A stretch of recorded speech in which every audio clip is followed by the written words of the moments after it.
আসসালামু আলাইকুম। আজকে আমরা দেখাবো কিভাবে আপনার একটা পোস্টের মধ্যে যখন অনেকগুলো কমেন্ট থাকে, তো আপনার একটা কমেন্ট কিভাবে আপনি পিন করে রাখবেন। অর্থাৎ যতগুলো কমেন্ট হোক, আপনি যদি কোনো একটা কমেন্ট করেন, সে কমেন্টটা সবার উপরে থাকবে। আপনার পোস্টে ধরেন 1000 কমেন্ট হলো, সেখানে আপনি একটা কমেন্টকে পিন করে রাখতে চাচ্ছেন ওই পোস্টে, তাহলে সেটা কিভাবে করবেন এইটা আজকে আমরা শিখিয়ে দেব।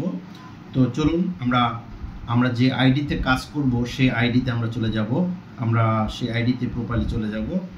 সেই আইডিতে গিয়ে আমরা সেটিংসে চলে যাব। সেটিংসে চলে যাওয়ার পরে এরপরে দেখেন স্ক্রলিং করে আমরা নিচের দিকে যাব। স্ক্রলিং করে নিচের দিকে যাওয়ার পরে আমরা এখানে দেখতে পারবো ফলোয়ার্স অ্যান্ড পাবলিক কন্টেন্ট অথবা ফলোয়ার অ্যান্ড কমেন্ট, এরকম অপশন থাকতে পারে। তো আমরা সেখানে ক্লিক করব। সেখানে ক্লিক করার পরে এরকম একটা ইন্টারফেস শো করবে। শো করার পরে আপনি এখানে দেখতে পাচ্ছেন show most relevant comment first. এটা এখানে আমার অন করা আছে, অনেকের আপনাদের বন্ধ থাকতে পারে। এখানে আপনাদের যদি এটা বন্ধ থাকে অর্থাৎ অফ থাকে, তাহলে আপনারা সেটাকে অন করে দেবেন।